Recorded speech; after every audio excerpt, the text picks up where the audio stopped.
Hey y'all, I have not filmed on my phone for this channel, so hold on, let me sit down. Really quick before I have to go, based off the title of this video, it's a birthday vlog slash bookish birthday weekend. So today's Thursday. Well, I'm headed to Mahogany Books' book talk with Tia Williams and Nikki Payne, where they're discussing Tia Williams' new book called Audrey and Bash Are Just Friends. This is my outfit, just like this pink headscarf from the beauty supply, this tote that says read more, worry less. Girl, I'm giving like the worst OOTD. And then these jeans. Hold on, let me flip my camera. Sorry for the air in the mirror. I have a new one that I need to set up. But pink headscarf from the beauty supply, white top from I think H&M. Jeans, don't look at the wrinkles, American Eagle. And this purse, read more, worry less. I feel like I got this from like Books A Million or some bookstore, but it's really cute because it has these two side pockets. Okay, I have two books that I don't know if they're going to be able to sign, but I brought my 7 Days in June book because Audrey and Bash Are Just Friends take place in the same universe, because Audrey is the daughter of Eva. And then I brought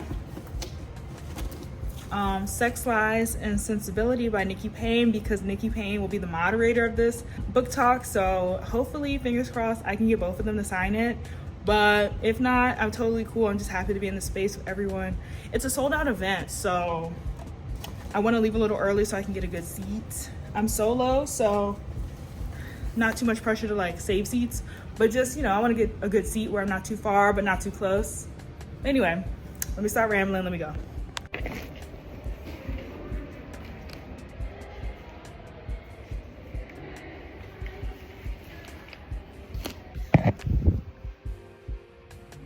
Hey y'all, so I'm here to do a post book talk 24th birthday recap, because I didn't record not a thing on my birthday, which was good but also bad, because it was good and bad because that meant I was living in the moment.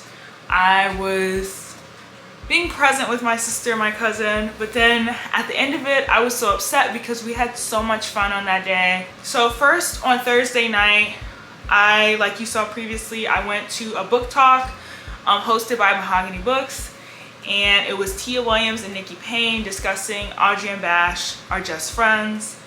And this is a sequel, I guess you could say, or a continuation of 7 Days in June. With Shane and Eva, we follow Eva's daughter, Audrey, as she's in her junior year of high school, trying to get herself prepped and ready for college and to make herself look really good for Stanford, if I'm correct, is the school. And, you know, she's so in the books, very smart, but she wants to know how to have fun. So she recruits Bash to be her fun consultant, and then we kind of follow them during the summer and school year of their budding romance.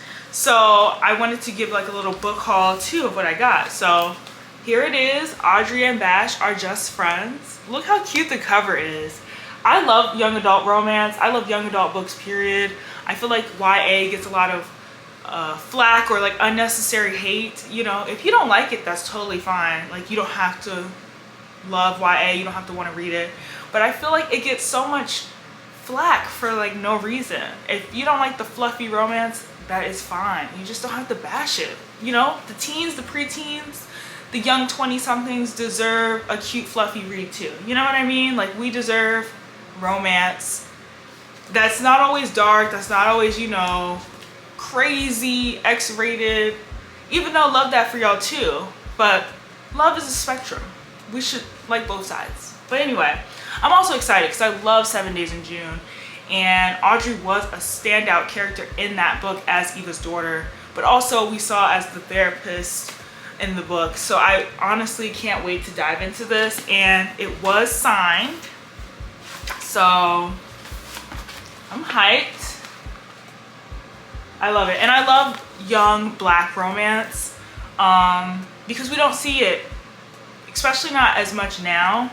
Everything is leading into, you know, interracial relationships, or someone is not fully Black. I love to see a fully black young girl experience love, and especially with another fully black young boy. Anyway, that's just my opinion.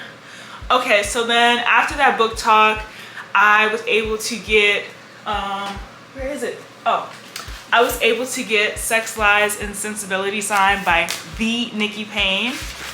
I actually follow her on Instagram and she follows me, and she knew who I was. So I was kind of hyped. I'm gonna insert a photo somewhere. Like, it was so nice. And her daughter, Zoni, hopefully I'm pronouncing her name right, Zoni, was actually asking Tia some questions during the book talk. And it was interesting because she came in with a Gen Z, if I'm correct, I think she is Gen Z, a Gen Z perspective, asking questions and how she was able to capture that teenage essence without making it feel like this was a teen written by someone who's not a teenager. You know, like when you watch young adult shows, sometimes it can feel very forced. The lingo is kind of thrown in there at odd times. It doesn't feel natural. Like, she was complimenting her on how Audrey sounded like a teenager, written by a teenager, but it wasn't actually written by one. And Zoni, you are such a great moderator. If you ever come across this video, I don't know, but you deserve to get into the spaces where you can moderate these conversations because you are great. I suck at public speaking, so hats off to you, because at that age I was definitely like, don't call on me. But anyway, Nikki Payne and Tia Williams had such a great conversation. I'm so glad I was able to be in the room and in the space. So many great questions just about, you know, the pressure that Black women face, especially in young adulthood. We have so much pressure from ourselves, but then also society, to be great, to be super smart, super intelligent, that we don't make space and time for love and fun until, not it's too late, but until you realize how much time you've kind of let pass, so you try to make up for it. So I thought it was such a great talk. I also got to meet a fellow bookstagrammer girly, Hawa Reeds. Her picture, I'll put it here too. We were standing in line and I was like, she looks really familiar, let me just go for it. And that's kind of like my goal this year, is to just go for it and say hi. I could be wrong, but for the most part, every time I see someone from Bookstagram, I'm like, hey, and then they're like, hey. And so I love that, because that means we're making connections, but also it's just super cool to see us out in the wild, like not just through Instagram. But anyway, that was Thursday night. I had such a great time, such great energy. Love being surrounded by a bunch of Black women who love reading. Yes. And then Friday, my birthday, I turned 24, fellow Taurus, on the 16th. I know we're now in Gemini season, so happy birthday to all the Geminis. But on Friday, I was off from work, and my sister and my cousin, we all went to Old Town Alexandria, and we got some good food at this place called La Pluma, Coffee and Wine. They literally like opened up 2 weeks ago, and it was it wasn't super packed. It was packed though for like a Friday during the day. It was really good food. We ordered calamari, and then we just got like matchas. Kept it really simple. They had like some food options, but not like not like heavy meals. But like, it was a cute spot, and it's a Latin infused restaurant with coffee and wine.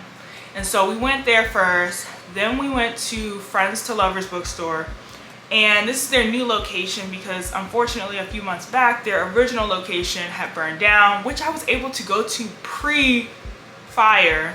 So I got to see it before it moved over to this new place. But I think this new location is actually a lot more fitting. It's nice. I am definitely going to go again. They had so many great book selections. I picked up 2 books actually from there,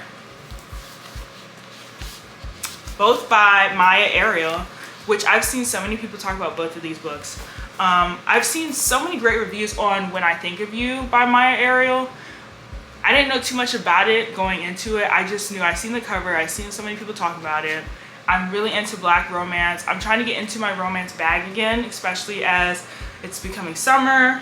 And then No Ordinary Love by Maya Ariel too.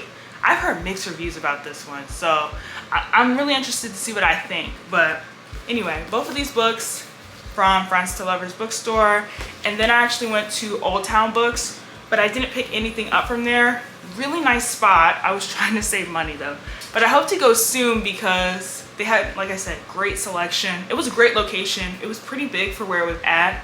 But yeah, that was pretty much my Thursday, Friday recap that I just want to slide in here before I move on to the next thing. But see you later. Hey y'all. You're in a different part of my reading room.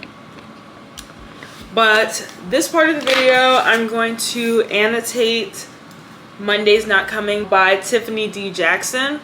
I have the physical book, but I actually read it on my Kindle. It's really good. I gave it 5 out of 5 stars.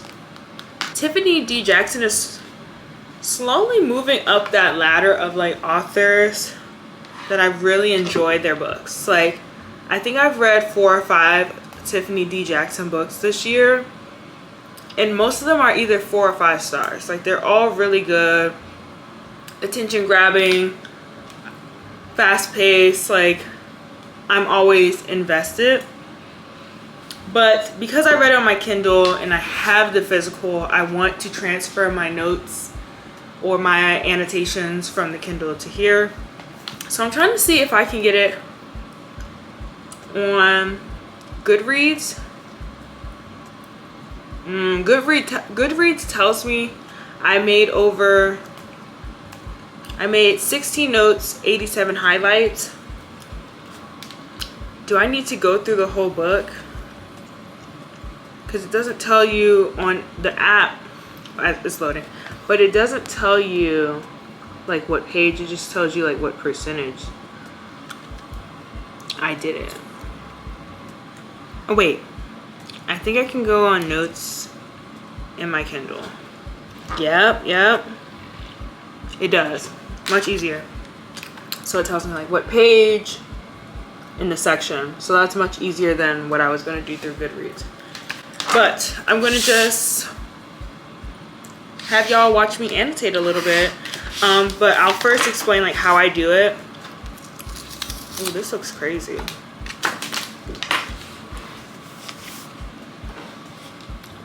Why is that here? So I'm very simple. I need to get some more tabs because this does not match this, but we got to do what we got to do. I need to get red ones, but red is hard to find. But I'm gonna explain as I go for like the first few pages, and then we're gonna just do like a little montage. Here we are. Move my keyboard so y'all can see a little better. So yeah, I'm very simple. I use just a pen and a tab. Sometimes I underline, sometimes I just make a comment. So the first thing, or the first page I was at was 18. And I think I just highlighted. Yeah, I just highlighted something. Where she said, I said she ain't here, now go home.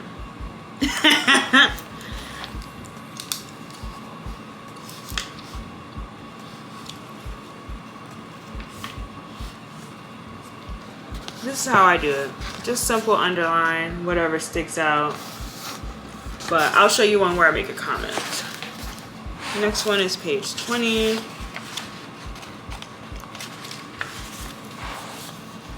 He was 29, Ma. Oh, he was 29. Ma had just turned 19. This is when we find out about Claudia's mom and how she was 19 years old when she got with her father, who was 29 at the time. 10 years her senior. Ridiculous. And my comment to that was yikes. With lots of S's. Where is it? Okay. Yeah, big yikes. I'm gonna actually put that as the note. Big yikes. This is hilarious, me vocalizing my inner thoughts to you all from the page. Because yikes. Why the heck are you 29 dating a 19-year-old? Ridiculous. Okay.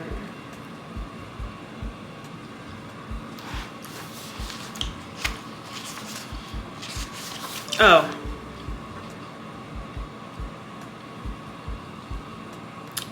And before I forget, you add the tab. Well, I add the tab wherever I make a comment, just so I can go back to it. Why is this acting up?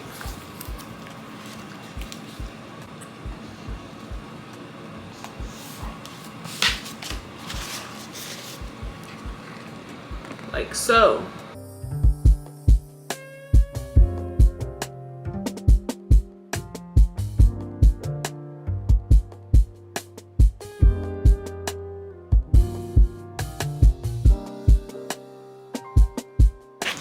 Whenever I highlight it in my Kindle, all of this, but sometimes I don't feel like it, so I just do a little bar. Spoiler alert if you have not read it, but I put a theory, and if you want to hear it, you can stay, skip, whatever floats your boat. But I was like, Monday was sold into prostitution. I said it like it was just nothing, but that was my theory as to why she wasn't there anymore. But also because her mom literally kept saying she was fast. And I was like, yeah, her mom's bad news. Hated her.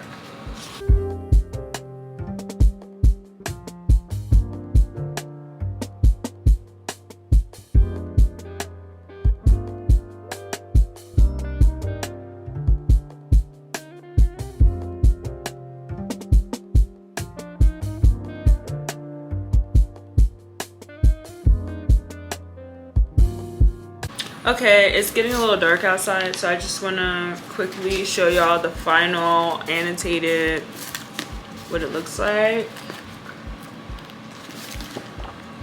This is so good. If you haven't read it, please do so. I mean, it's heavy. It's heavy. But I definitely recommend this because it's a great dive in from the perspective of the friend of someone who goes missing, and basically everyone around you is just like, who cares? I don't care. They're bad news. We shouldn't care about them until it's too late. This is just a part of the video, so this is not the end. I just wanted to pop in and do annotating a book because I've been saying in the past few videos how I want to like do a little bit of a here's how I annotate. I want to do a further in-depth one, but maybe I need to buy some more supplies. I feel like I'm kind of clearly just using any tabs, and I like to match my tabs to the books I'm reading. But I just really want to get my notes physically down. So anyway, I'll see you whenever I see you next. Okay, hello. I just finished This Could Be Us by Kennedy Ryan. Woo! First off, I want to say that my May has been so much better. Let me adjust this. My May has been so much better already compared to my April reading month. Like, I read 2 books in April and it was 2 rereads, and I was disappointed. I was unimpressed. I was really upset with myself because I had started and was currently reading so many good books. I just did not finish them until May. But after Monday's Not Coming, I kind of was on like a high with reading because I finished that in a day. I then instantly started This Could Be Us. This took me like maybe 5 days. I have the physical, which I've had for about a year. And I went to the book talk with Kennedy Ryan at my local library. Like, it was super good. I just never picked it up because romance for me, which is going to be crazy because at one point I was a romance girl down. I loved romance, and I still do. I just have to be in the right mindset to read romance because sometimes I'm a realist and it gets hard to read romance novels where it's too unrealistic or the man is like too perfect. I'm in therapy, so you know that might be you might be like, yeah, girl, you need it. I am just so, like, I don't like miscommunication trope. Oh my God, I hate that trope. I don't like the guy really doesn't like the girl, but then he settles for her. Like, I don't want that either. But like the insta love and just insta love, or just like there's never any problems, everything is perfect. Like, it just doesn't feel real. That's where I'm like, boring, you know, like I can't get through this. But Miss Kennedy Ryan does a great job at making characters that are fully fleshed out, and the situation is very realistic. I like real romance, with a dash of, like, you know, a little happily ever after. Like, I don't want it to be completely dry, you know, but I just like it realistic, and that's what I got with This Could Be Us. I gave this 4 stars. I Read Before I Let Go last year. I gave that 5 stars. Ate it up in one seating. Cried my eyes out. Boo-hooed. And I think I really connected to Yasmin and Josiah's story because I am a child of divorce. And so it's about this separated couple. They're divorced. They have kids though. So the dynamics are different. And like, though I never wanted my parents to get back together, I understood the kids' perspective, but I also loved how we had to see them work to get back to where they were. And then the same with this one. That's why I gave that 5 and this 4. Relatability, but also just, you know, if I eat a book up in one setting, I'm like, this had to be good, you know? And I didn't eat it up in one setting. I did in a week, which is good, which is why it's 4 stars. I just think it wasn't what I expected. It was not 100% romance. So if you go into it expecting like chapter 5, you know, romance, don't. Which I actually was kind of pleasantly surprised that I did enjoy it, because I kind of went in with the expectation of like, okay, I wanted something fluffy, I wanted a romance. Girl, we jumped in. Scandal after scandal after scandal. Edward, Soledad's husband turned ex-husband, con man, get him out of here, lock him away, throw away the key, never get him out. Like, bad news from this jump. Like, geez, I was like, is this gonna catch a break? And spoiler warning, if you have not read it, I'm sorry. It's been out for a year though. Let me stop. But spoiler warning. Dude cheated on Soledad, stole $6 million from his company, had a baby on Soledad, gave her STI. What else did he do? He just lied to his kids, basically like pinned his kids against Soledad, their mother, and he's white. And so I was just like, what the heck? Like, all of this for a white man? Like, are you serious? Like, no man, period. You should take this, you should deal with this kind of nonsense. But a white man? Are you serious right now? So I was so hyped when he went to jail. They SWAT teamed him. We have a warrant for you, arrest him. Like, yes, I love that. And then Judah Cross kind of swooped in, literally saved the day, but kind of was like the quiet hero, didn't flex too much, didn't really want the applause for like finding out who was stealing his company's money. And I just liked how it was, what do they call it, that invisible string theory. Like, I kind of liked that it was like that, where he worked at the same company as Edward. He would run into Soledad every now and then because he lived in the area. Their kids went to the same school. They frequented the same groups, but they never like fully crossed paths. I ate that up. I like a slow burn, especially if it's done right. And I love a self-love journey when it's done right. Because sometimes in a lot of books, they say like, I'm put me first. I'm going to celebrate me, focus on me. And then by like chapter 10 in a 50 chapter book, they're like, okay, I'm ready for like a relationship. I felt like it was very realistic that after this devastating separation and divorce from her husband, you found out like he stole all this money, you don't have any money, you have to get a job, you have to support your 3 kids. You're not gonna wanna look at another man for a minute, let alone the one who did put your man in jail. And I put quotes because like, he was doing his job.